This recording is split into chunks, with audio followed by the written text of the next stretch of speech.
WNST, Towson, Baltimore. Baltimore Positive. We hope you're setting a dial as these Orioles are making their way back into your hearts, and certainly into your calendar and your schedule. We are putting the Maryland Crab Cake Tour together. We're doing lots and lots of great stuff around here. But set your dial on AM 1570. Dennis and I are going to have a conversation about it this week. They were trying to take AM radio out of cars. So before I even get into this with Luke and Cedric Mullins and the Orioles and the Weekend and the homestand and the Guardians, and I hope I don't slip up and say Tribe. It's all brought to you by the Maryland Lottery. We're going to be doing the Maryland Crab Cake Tour. Gosh, I've got a list here that is so extensive that I don't know where to begin, but we're going to be at Spirits West. We're going to be at Shannon's Pub. We're coming to the Barstool Restaurant Hollywood Casino in Perryville on the 28th of June. The 29th, we're going to be at Fadley's at Lexington Market. I think it's the end of the old market as well. We're going to be at the Beaumont on July 20th doing a lunch thing. And then we're kicking off our 25th anniversary. All of it brought to you by our friends at Window Nation, 866-90Nation. You need to do this windows. Bill Cole hit me over the weekend. He said he's getting some windows from Window Nation. We're going to be kicking off 25 years of WNST and AM 1570. So I remind you to set your AM radio dial on the 3rd of August. Also my mother's birthday at Costas Inn in Dundalk. Going to be there most of the day and then celebrating again on Friday, August the 4th. So August 3rd and 4th, big days around here for WNST. We're going to be celebrating with this guy who it only felt like he was with me when Deion Sanders and John Ogden and Mike Flynn were chasing us up and down Harford Road from Putty Hill Station to the barn and to Tracy's and the Bowman, where there's pictures of me and a very, very young, unshaven Marshall Yonda. It is baseball season here, and Luke Jones joins us now. And look, I'm putting these crab cake tours together. I've been going to places where I'm thinking football. I got an Icy Delights over in front of the places where I drank wine with the late great Jim Fossil but baseball season, and I've talked about this, and if you go to the front of Baltimore Positive, Luke, you'll see it. Every conversation I'm having is about people coming back to the ballpark. Sound system sucks. The food's not so good. Parking's better. They figured some things out. Vending's a little better. You can get in and out, get a beer, a lot of people at the ballpark. And then we get into like the real life crises of the things that put me on the radio, Luke, which is starting pitching. Outfielder gets hurt late in a game. Not hitting the ball for a week. All this happening at home. Bobblehead night. Those ugly jerseys. Man, all of this has happened since the last time you and I got together. Like in a long weekend, it's like the NFL. They only play one game a week.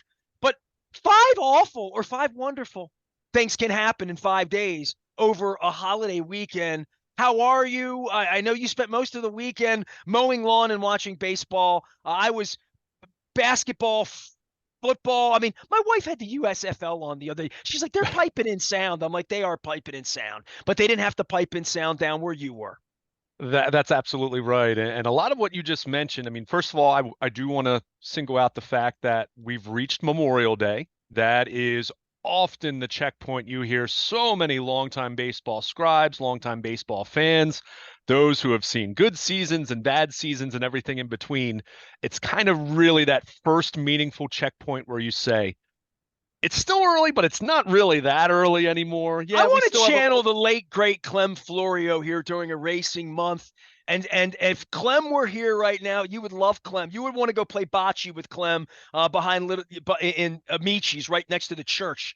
And Clem would say, Luke, tell me we're a contender. Tell me we're a contender. This is the time, right, to say you're a contender, right?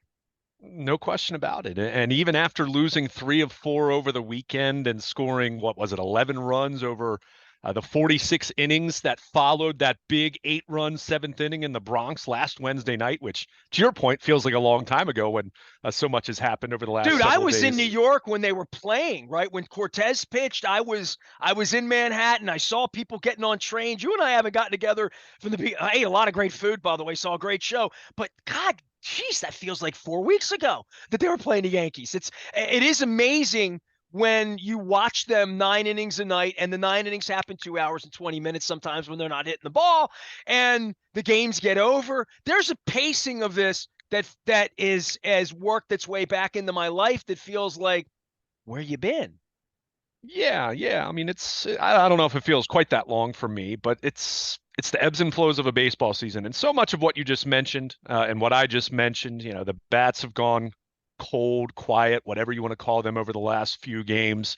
You lose 3 out of 4 over the long holiday weekend to, and let's keep in mind, a really good Texas Rangers team that they lost 2 out of 3 to. No shame in that, especially on the heels of what the Orioles had done on the road against Toronto and the Yankees. But I think a couple things that really come to mind in terms of what's a concern as far as just the ebbs and flows of a 162 game schedule, and what's a legitimate concern. And I think a couple legitimate concerns did pop up over the weekend, and it didn't really have anything to do with the results on the field.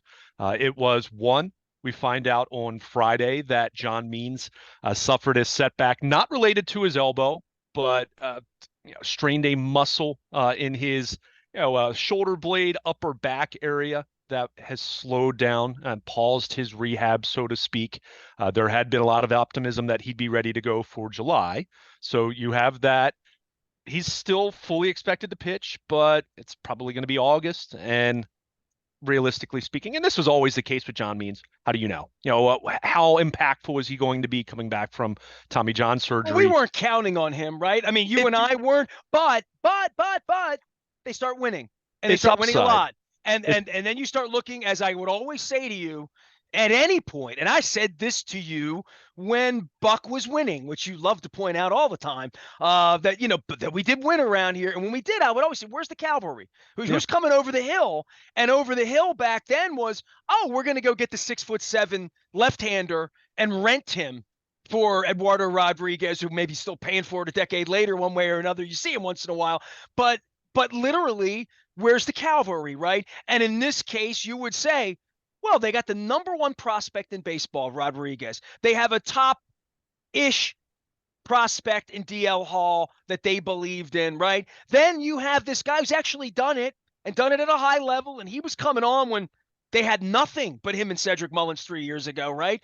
And that's not there. I mean, this is how you get your heart broke, Luke, right? I mean, things start to go wrong, and then you see where the adjustments are. And I'll give Elias credit. Elias sat in the dugout with at least one of the two WNST representatives to field some questions over the weekend, and that felt more like a real baseball thing that Pat Gillick would have been doing 30 years ago around here, to front face the fans and say, we're in a real pennant race, and we realize pitching's not good enough. And at least to stand up and say that and say, here's another reason why we have Means. And then Rodriguez, like yeah. that's its own thing. And that's its own, we can spend an hour on that. But this is, to your point, the boat has hit some rocks on Memorial Day, but the boat's in really good position. But you look at it and you say, man, this is a real baseball. These are the problems they only had in Boston and New York before, for all these years, right? Right, exactly. And let's be clear, when we're talking about this, we're talking about a team that hit the third, they officially hit 1/3 of the way through the season on Memorial Day, and you're 34-20 at that point. You're on pace to win over 100 games. That's even after having lost 3 of 4. Your bullpen is right there, if not the best in baseball. It's right there. I think they concluded Monday, or they went into Monday. I think they were second in the majors in bullpen ERA. I think they led the league in bullpen wins above replacement. The offense, while it struggled here recently, overall has been much better, and has been good, and has been a top 10 in Major League Baseball caliber offense through its full body of work. But you look at the starting rotation, even though it was better in May than it was in April, that's still the area of the club where you'd say some improvement can be made, some additions could be made there. And when you're looking at John Means as one of those potential additions, and then you find out he's got a muscle strain in his upper back, and that doesn't mean he won't pitch. That doesn't mean he can't help them in August and September. But that's where you look at it and say, how realistic is the impact that he's going to be able to make?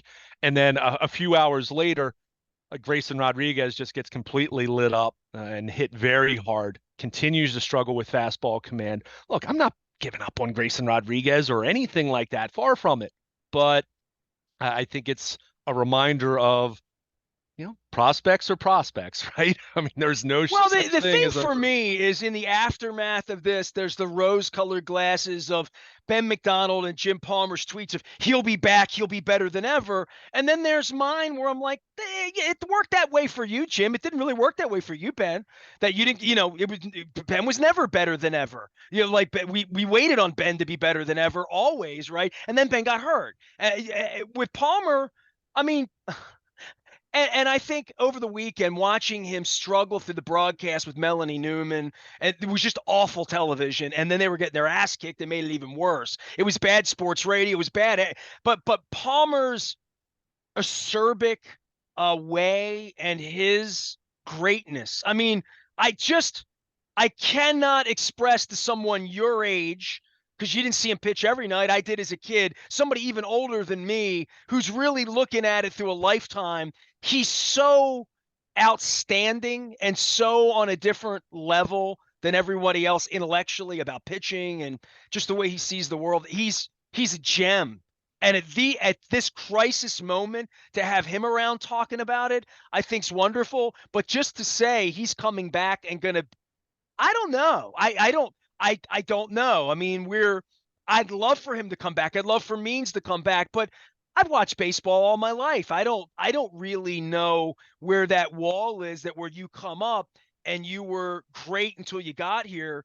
And Messina would be the only thing I could compare it to. And Rodriguez reminds me of Messina a little bit in stature, a little bit in delivery, just the way that he could be, his ceiling and his potential for how good Messina was in the midst of McDonald and Sutcliffe and Key. And when we would see this 5 nights in a row, the way the Braves fans saw it for 15 years, how hard it is to beat Jim Palmer, how hard it is to beat Ben McDonald, how hard it is to beat Ben McDonald.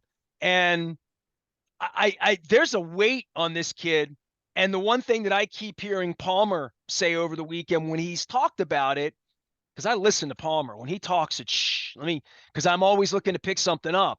Um, to think that the team needs him, man, that's a whole different place to be than just trying to hang on when team sucks. You're getting the ball every fifth day, where John Means was 3-4 years ago, where you're kind of pitching for yourself, pitching to win, but you're 31-52 as a team, and there's 18,000 in Cleveland tonight, and you're just trying to do your job. You just stay focused. This is a different thing for Rodriguez right now, I think, and I think it's heavier for him given the expectation of the team. And whenever he comes back, he's in a pennant race, and I just think it's a different place than anything we've seen here in a long, long time.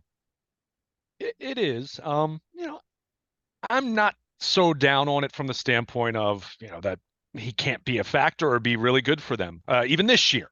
Certainly long term, but even this year, I think when you look at him, a couple things that really stick out. One is secondary stuff has typically played really well. That look at his changeup, you look at the numbers against his breaking pitches. For the most part, it's been good to really good. Where he's really fallen into trouble is with his fastball and with his cutter that he's mixed in, which hasn't thrown that a lot, but when he has, it's been hit hard at times.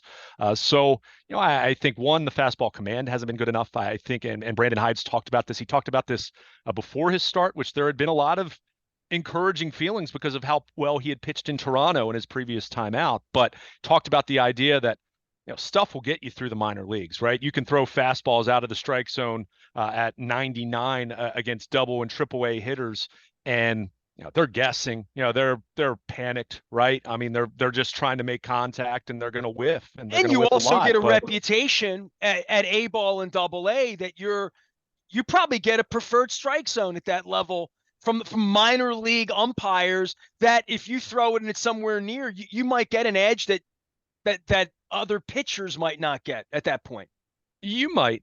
I don't know if that comes into play quite as much with the way things are changing from an umpiring standpoint, from a standpoint of having an automated strike zone that's Digitizing, coming, yes. all of that. But I think more so with that, Nestor, is that pitch that's 3 inches off the plate. A minor league hitter is much more inclined to swing at that than a major league hitter, right? So I think your point there is well taken, either however you want to interpret it.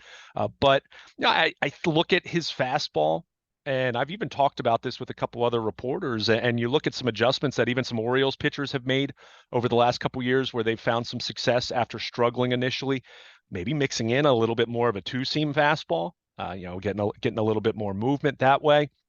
But really for him, it's just fastball command. And the other thing that he's struggled with is when things start to snowball, just grooving one, right? I mean, just whether it's, you kind of lose your head, whether you just kind of lose your mechanics, whatever it is. I mean, we saw, that the pitch he threw to Seager was just awful So, on so, Friday so night. I would So say to you, and this is out of love. I mean this, right? For me, the only thing I thought about was Brad Pennington in that moment, like literally, right? And I know you're familiar with that. I remember being at my Aunt Clara's house in Delaware, watching that in the teal uniforms and Griffey and the bat drop and the whole deal. And I don't know that Brad. I mean, Brad was a real prospect, and Brad's a Facebook friend, and I didn't want to indict him on Facebook, but I will, in the framework of the show, in the framework of Oriole references, on a weekend where I brought up Greg Olson and those hideous jerseys. Thank you, Chris. The Verge was the one that came up with that, by the way. I would just say that there was a Brad Pennington moment of holy ish, that's a drop, like ouch. He's going to think about that. He'll be thinking about that on a bus ride next month. He's going to be thinking, like, literally, that's a Rocky moment. He's got to get up. You know what I mean? And that's why when I saw McDonald and Palmer sort of offering Twitter encouragement, I thought he might not be back for a while. And if he comes back, the pressure on him in July and August, it mounts if they give him the ball on a Tuesday night and they're in a pennant race and he can't go out with a 7 ERA again. And I think every fan saw what happened on Friday, and just there's going to be a recovery period. I mean, it's quite a knockout punch to their alleged number one starter, who we all had visions of sugar plums in August and him coming in and being Messina, right? Or whatever, being really good all summer and being a part of a really good team. And it turns out he hasn't been really good, still a really good team, but he's not a part of it right now. And I think that's some cold water right now, Luke, that we wouldn't have had 2 weeks ago, really. And yeah, the top Mullins on and Means and all the rest of that. But the Rodriguez thing's a big deal. it is, and it's from the standpoint of what I was talking about a few minutes ago, where you're kind of looking at this team and gosh, they've been so successful, right? I mean, they're, even with this rough stretch over the weekend, even with the rough holiday weekend, they're still on pace to win over 100 games. Let's put that in the proper perspective there, the proper context. But when you're looking in terms of, okay, where are you as a club right now, and where are you going to be in July, August, and September, knowing the grind of a 162 game schedule, knowing how much pressure they put on their bullpen, not just in terms of innings, but how many close games this club constantly plays over the course of the first 54 games. So we're talking a third of the way through the season, 48 of those decided by four runs or fewer. Now that's wins or losses. So that's telling you right there that Brandon Hyde is less inclined to go to his quote low leverage relievers in all those games. But you can't pitch Bautista and Cano and Brian Baker every single night, Danny Coulomb every single night. So well, you can when you're winning in the seventh inning. The Royals, won a championship like that, right? You've got to win. You've got to have some blowouts. I mean, you just do. In terms, let me rephrase that. If you're not going to have blowouts, if you're not going to mix in some blowouts, and look, that could also mean some blowouts on the wrong side sometimes too. Sometimes we had one of those Friday night. We started seeing pitchers that we were like, oh, I haven't seen that guy in a little while. Well, we saw Ryan McKenna pitch the ninth inning, which is the ultimate signal of let's go home and live to fight another day. But if you're going to play all of these close games, you need one of two things to happen. You need either as much bullpen depth as you can possibly find, or you need your starters to start going a little bit deeper into games. And look, let's be clear. A lot of this is by design, that these starters don't go as deep into games as they used to. Go look at how Tampa Bay handles things. Best team in baseball, record-wise, and got off to such a great start in April, and they've continued that for the most part, although a few hiccups here and there, maybe a little more of late, but they still continue to roll. But go look how many innings their bullpen tosses. I mean, go look at it. It's by design, and you're not asking too many pitchers in today's game. There are some still, but you're not asking too many pitchers in today's game to go 7 or 8 innings anymore. I mean, that's just the nature of the beast. Jim Palmer understands that. Right, exactly. Jim Palmer will be the first to tell you that at this point in time, whether he likes it or not. He understands the reality of where the game is in 2023, but it just makes things that much more difficult. So when I'm saying that, not to be too long-winded about it, when you get to July and August and September, your thought is, how are we going to be better than what we are right now, which has been really, really good through 2 months? It was looking at the potential of John Means being back in the mix in July and Grayson Rodriguez getting better And if and they being both were that, Elias wouldn't need to deal some gem at the A ball level to be thinking they're not going to deal Jackson Holiday, but dealing right. dealing from your depth, and then Mullins gets hurt. You need your, like Yeah. all of these things factor in to say, if we had the cavalry coming over the hill from Norfolk or from Bowie, and we believe that in August, Rodriguez and Means were going to be not contributors, but like guys that could give you 5, 6 innings, 3, 4 runs Mhm. every fifth day, be number 2, 3, 4 starters, good enough out there, giving you a chance to win every fifth day. Boy, we had them in number 2 pencil, right? I mean, we had Grayson Rodriguez probably more in an even deeper. We were getting the ink out for him and thinking he's coming, he's ready to go. Means I think we were always, questioning as to what that was, and knowing at any point an injury can happen, right? Yeah, I mean, an injury can happen to anyone, as we saw, and we'll get into Cedric Mullins here in a little while. But I think when you look at it with Means, I think there was definitely a confidence that he could contribute, and I think he still can. But what does that look like? Does that look like John Means tossing a no-hitter in Seattle 2 years ago? Of course not, right? It could be as a back end of the rotation guy. It could be maybe a guy who's contributing in the bullpen, and maybe you do it that way. Kind of what the Orioles did with Kevin Gausman in a postseason run way back when. I mean, who knows? Again, until he's back, That's and an important role, by the way. I'm not going to let you just like, you know what I mean? sure. If you just mentioned like the bullpen and this and that, if Means could come and give you 2 innings every third day in August that were, nice fifth, sixth, seventh innings and get you to where you need to be when you're up 5-2 or what? Like, come on. I mean, that's a big role. Well, Somebody's going to have to play that role. I mean, to your point, Elias is going to have to give up a couple kids to get somebody to play that role, and Uncle John's going to have to pay some money for that. yeah, yeah. I mean, certainly, I think we're still 2 months out from the trade deadline, but Elias was asked about that as he spoke to us reporters in the dugout on Friday. But you mentioned John Means. I'll throw this out there. Maybe, and I'm not saying long term, but maybe that's Grayson Rodriguez's role in August and September. We saw it with Kevin Gausman. Hush Hey, your mouth. You can't. Come on. You can't. You're not allowed. Are you allowed to say that out loud? That he could go to the bullpen. The star. The star. Kevin Gausman did it.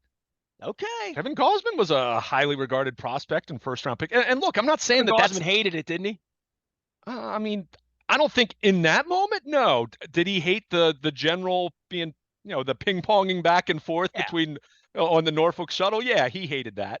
Sure, but and look, let's be clear. That's not me trying to stifle or just put a ceiling on what Rodriguez can be this year. He could go back to Norfolk, get himself straightened out in the matter of 3 or 4 starts, and be back. Look, one thing that you mentioned, you talked about pitching in a pennant race, and there's some resolve, there's some mental toughness that goes into that. That goes into any player playing in a pennant race. The one thing that I've heard about him from the moment he was drafted back in 2018 until now is he's strong mentally. And he's got a good head on his shoulders. He has a growth mindset. He's someone who has added to his repertoire. It wasn't just someone who threw hard as a high school pitcher and the Orioles, at the very end of the Dan Duquette era, Orioles scouts loved him and said, "Hey, let's take this kid. He throws hard." And that's that. He's had that growth mindset. So he's gone through some adversity here. There's no question about it. Uh, that doesn't mean that he can't make some relatively quick adjustments and be back here in a matter of a few weeks. You don't count on that. And it goes back to what you said. To me, this just creates more urgency for the trade deadline to go add another pitcher to what they have. But that doesn't mean that in the meantime, they won't continue to win ball games and continue to be one of the very best teams in baseball and continue to have success. And that's not to be gloom and doom about the weekend. It was a rough weekend. It was, but 3 out of 4, it's going to happen to every team in baseball over the course of a season, multiple times typically. So it's where you exhale.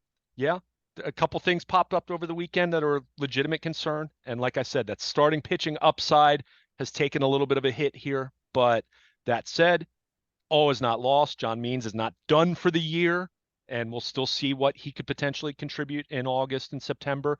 And in the case of Grayson Rodriguez, way too early to be overly discouraged about it. Let the kid reset, take a deep breath for a few weeks, and we'll see what happens after that. Luke Jones is eating hot dogs and watching baseball at all different times. They just play the games whenever they want. 7:05, 1:35, 1:05, 11:30, whenever they want, they're playing. Luke will be at the games. And, of course, this weekend, it's 10:35, 10:05, 4:05. I'm going to be over Costas eating crabs. I put this shirt on to remind myself that I haven't had a crab this year yet. I have literally not cracked open, cut my fingers. I haven't done anything. And this weekend with the Orioles playing the Giants, the Gigantes, I'm going to make a little crab, and I'm not going to do any of that Dungeness with Julio out in San Francisco. But we're going to have a good time this weekend, eating some crabs over Costas. I remind everyone the Maryland Crab Cake Tour is presented by our friends at the Maryland Lottery. I've been giving these away. I was up at the local in Falston, had the greatest conversation ever with Clancy, Fancy Clancy Haskett, who I've known for 30 years, sat down, got his whole life story selling peanuts in 1974, and how he almost cried talking about Adam Jones bringing him down on the field back during the celebration in 14. And so when I think of the World Series, like in the terms of like the end of Major League, riding in the little cart with the little Oriole hat on the top, I want Clancy to ride out with Adley Rutschman is what I want to do. And oddly enough, when I was with Clancy, he resembles Elrod enough that I feel like I've spent time with Elrod. So Clancy and I got together at the local, all brought to you by the Maryland. We had some winners up there too, some lucky people in Falston. Our friends at the Window Nation as well, 866-90 Nation. Buy two, get two free. We're going to have a new offer in June coming your way. I'll be telling you more about that as June gets underway. I'm Nestor. He's Luke. Stay with us. A lot of baseball ahead, some Ravens ahead, and a whole bunch of great conversations. We are Baltimore Positive. Stay with us.